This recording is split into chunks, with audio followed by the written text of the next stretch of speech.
اچھا علی بھائی یہ بتائیں، یہ جو 11ویں 12ویں کا کھانا پکایا جاتا ہے اس پہ تو بڑی گرما گرمی ہو گئی تھی، بلکہ اس پہ تو انہوں نے مولانا کوکم نورانی اکاڑوی صاحب نے اسی پہ کہا تھا میرے خیال سے قاسم بھائی، انہوں نے کہا جی جو حلال کے ہیں نا وہ اس کو حلال کہتے ہیں، جو حلال کے نہیں ہیں وہ اس کو حلال نہیں کہتے، اس پہ اتنی گرما گرمی ہوگی۔ دیکھیں جی، اس بول ٹی وی کے پروگرام میں 2 جملے انتہائی علماء کی لمحہ فکری ہیں۔ ایک جو اہل حدیث عالم تھے، کیا نام ہے ان کا، خلیل الرحمان جاوید صاحب، خلیل الرحمان جاوید صاحب نے جو بریلویوں کے بارے میں کہا کہ ہندو جو ہیں وہ کھڑا کر کے پوچھتے ہیں اور بریلوی لٹا کے پوچھتے ہیں،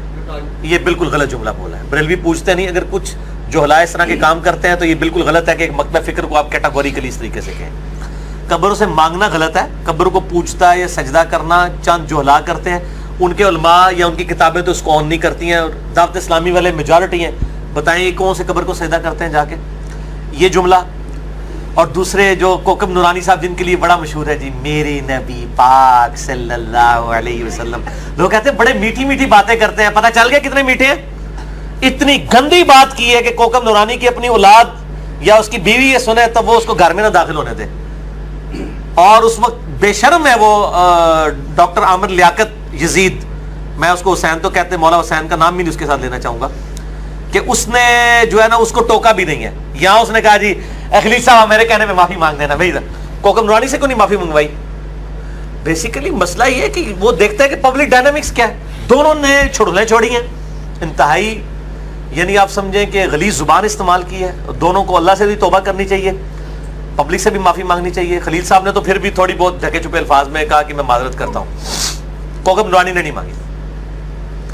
تو یہ حلالی رامی، میں کوکب نورانی صاحب کو کہوں گا کہ مجھے بتائیں حلالی وہ ہیں جو چشتی رسول اللہ والی کتابیں چھاپ رہے ہیں ہشت بہشت،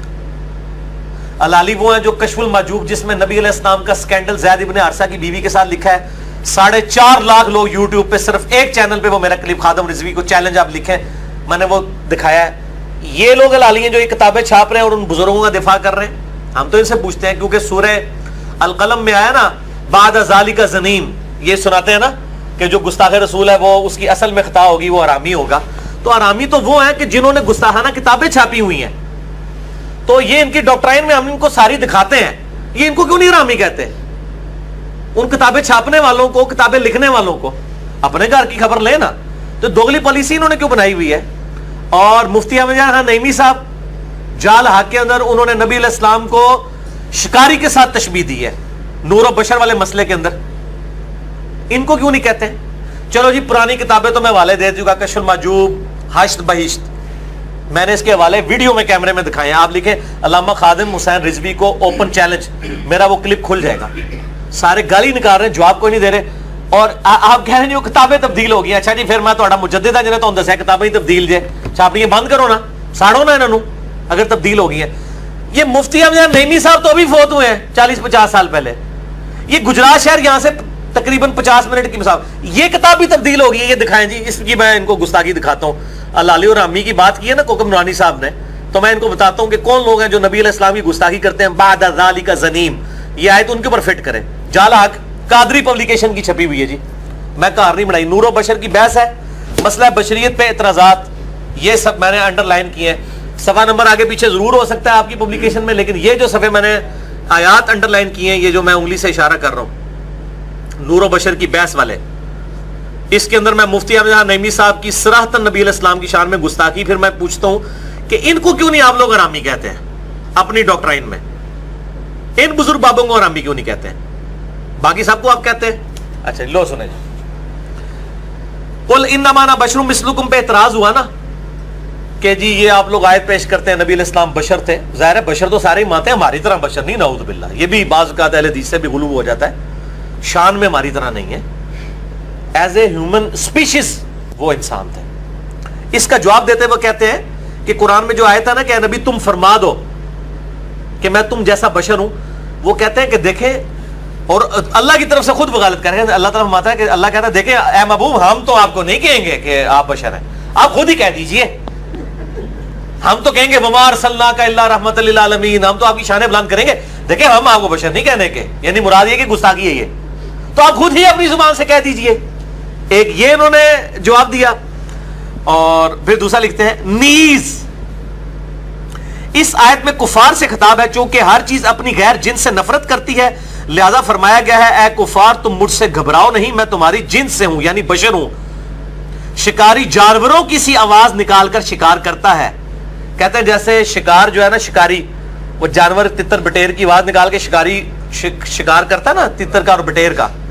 اس طرح نبی صلی اللہ علیہ وسلم نے چونکہ کافروں کا شکار کرنا تھا تو آپ نے آواز ان جیسی نکالی، میں بھی تمہاری طرح کا انسان ہوں۔ استغفر اللہ، لعنت اللہ علی الکاذبین۔ نہیں اس میں علی بھائی ویسے اسے دیکھیں، نہیں کیا دیکھیں، نکلی بات؟ اس سے کفار کو اپنی طرف مائل کروانا مقصود ہے۔ اگر دیوبندی بھی کفار ہیں تو ان سے بھی یہ خطاب ہو سکتا ہے۔ دیکھیں اس سے مقصود یہ ہے کہ قرآن پاک میں آیا ہے کم از کم 2 دفعہ، سورۃ الفرقان کے اندر، سورہ بنی اسرائیل کے اندر، اے نبی صلی اللہ علیہ وسلم یہ دیکھو تمہارے لیے کتنی کتنی بری مثالیں بیان کرتے ہیں، یہ گمراہ ہو گئے اور اب راہ راست نہیں پا سکتے۔ یہ سورہ بنی اسرائیل کی آیت بھی ہے، اعوذ باللہ من الشیطان الرجیم، بسم اللہ الرحمن الرحیم، سورہ بنی اسرائیل 48، فرقان 9، انظر کیف ضربوا لک الامثال، اے محبوب بھلا دیکھو تو صحیح یہ تمہارے لیے کیسی کیسی مثالیں بیان کرتے ہیں، فضلوا بس گمراہ ہوئے، فلا یستطیعون سبیلا یہ اب ہدایت نہیں پا سکتے۔ نبی علیہ السلام کے لیے یہ مثال کیوں بیان کی مفتی عامر خان نعیمی نے؟ قرآن میں سورۃ البقرہ میں آیا کہ صحابہ کہتے تھے رائنا یا رسول اللہ، یا رسول اللہ ہماری رعایت کریں۔ یہودی اس کو بگاڑ کے کہتے تھے رائنا، اے ہمارے چرواہے۔ صحابہ کی کیا نیت تھی چرواہا کہنے کی؟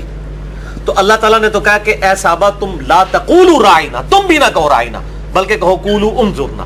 اے نبی ہم پر نظر کرم فرمائے یا ہمارا انتظار فرمائے۔ جس الفاظ میں گستاخی ہو، صحابہ کی نیت بھی نہ ہو، اللہ کہتا ہے کہ وہ بیان نہ کرو۔ اور ان کے مفتی صاحب احمد سعید کاظمی صاحب ہے نا، وہ جو آج سکینڈل میں ان کا بیٹا پکڑا گیا تھا، سید احمد سعید کاظمی، انہوں نے کتاب لکھی الحق المبین، گستاخانہ عبارات پہ۔ انہوں نے لکھا ہے کہ گستاخیوں کی تعویل کرنا بھی گستاخی ہے، کہتے ہیں گستاخی کی تعویل ہی نہیں ہوگی۔ اب نبی صلی اللہ علیہ وسلم کی یہ جو مثال بیان کی ہے مفتی عامر نعیمی نے شکاری والی، کیا آپ شکاری تھے؟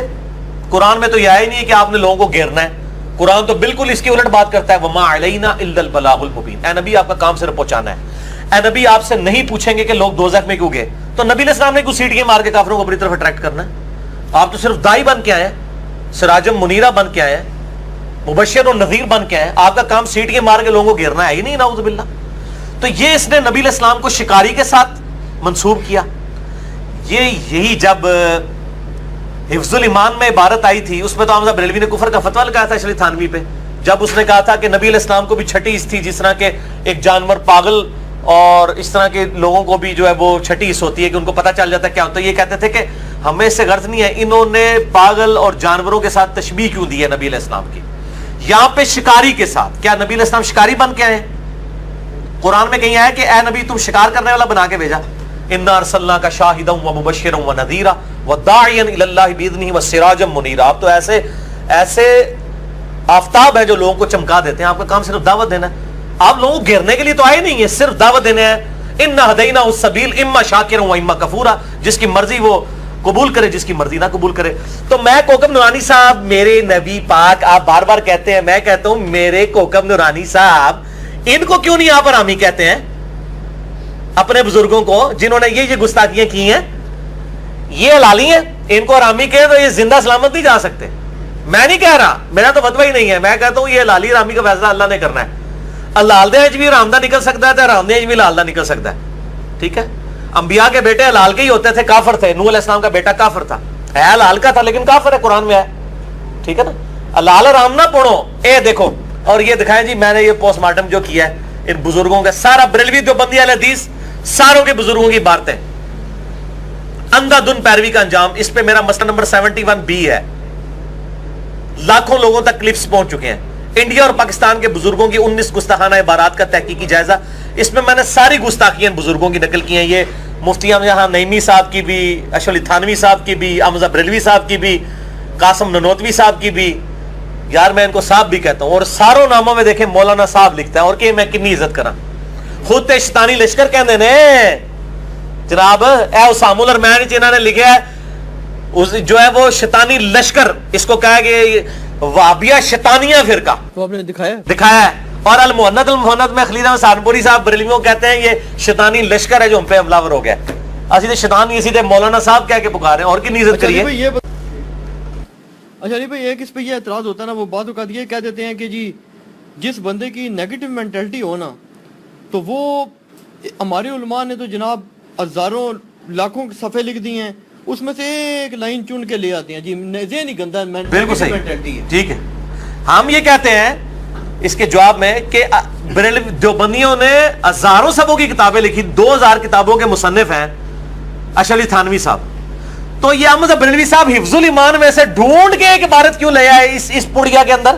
یہ پڑیا سے بھی چھوٹی ہے, یہ کتاب صرف 10 صفحوں کی ہے, باقی تقریریں ہیں مولویوں کی. یہ جو پڑیا لکھی ہے احمد بریلوی نے حسام الارمین, ڈھونڈ کے ہی لے کے آئے ہیں نا. یہ بھی یہ کیوں لے کے آئے ہیں, ان کی ذمہ دار. میں نے تو ایک کلپ چڑھا ہوا ہے اعلیٰ حضرت کے نامکمل مشن کی تکمیل. میں تو احمد بریلوی نے نامکمل مشن چھوڑا تھا کہ صرف دوسروں کے بزرگ بابے جو ہیں انہوں نے ننگے کیے تھے, میں نے ان کے بزرگ بابے بھی اور ان کی بھی غلط باتیں ننگی کر دی. تو ڈھونڈ کے ہی لے کے آئے نا. ٹھیک ہے, تو یہ ان کو ٹھیکہ ملا ہوا ہے. ان کو آج کل ٹھیکہ میرے کو ہے جناب, کیونکہ احمد بریلوی صاحب 1340 ہجری فوت ہو چکے ہیں, اے پائی چل رہے 1438 ہجری, اے انجینئر صاحب کا دور ہے, اتنے ٹھیکہ آج کل میرے کو ہے بھائی.